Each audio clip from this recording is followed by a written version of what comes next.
धर्म रक्षिती रक्षिता. म्हणजे धर्माचं जर पालन केलं, धर्माप्रमाणे वागलं, तर धर्मसुद्धा आपल्या संस्कृतीचा, आपल्या परिवाराचा, आपल्या सर्व गोष्टीचा काय आहे देवधर्म याचं रक्षण करेल. परंतु आजचं स्वरूप जे आहे, हे धार्मिक नाही अधार्मिकच कार्य होतं आहे. धर्माच्या नावाखाली फक्त काय आहे कार्य होत जातं आहे. मग आताच बघा, जे आता रक्षाबंधन येत आहे, या रक्षाबंधनाला ॲज अ अँटिफेटिक जे आहे मशिनरी क्रिया केलेले प्लास्टिकच्या धाग्या म्हणतात.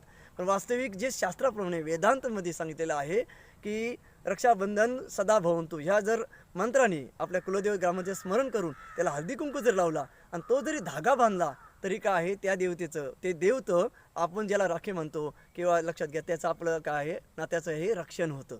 परंतु आज स्वरूप बदलेलं आहे. सोन्याच्या चांदीच्या राख्या बांधून वास्तविक ते जरी बांधायचे असेल तर हरकत नाही, बांधा. परंतु तरी एक धागा एक बांधायचं गरजेचं की त्याला हळदी कुंकू लावायचं आणि कुलदेवतेचं स्मरण करायचं आणि ते बांधायचं आणि तिथं म्हणायचं की हे देवा मी ज्याला म्हणते राखी त्याचं रक्षण कर आणि आमच्या प्रेमाचं की आमच्या ज्या नात्याचं रक्षण कर. आणि अशा तऱ्हेने देवसुद्धा त्याचं रक्षण करतं. आणि ही धागा हा छोटासा काय होईना आपण राखीसोबत तेही बांधा, ही गरजेची गोष्ट आहे. आणि शास्त्रामध्ये हे असं सांगितलेलं आहे, ज्या पद्धतीने कितीही मोठा जरी गणपतीला आपण रोषणाई केली, कितीही रोषणाई केली मोठी लाईटिंगची, तरी एक दिवा हा लावतोच.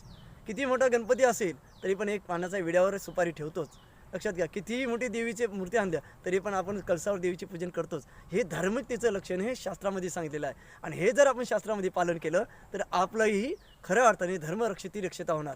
बाकी धर्माचं लक्षात घ्या, बाकी धर्माचे असं काटेकोरपणे पालन करतात.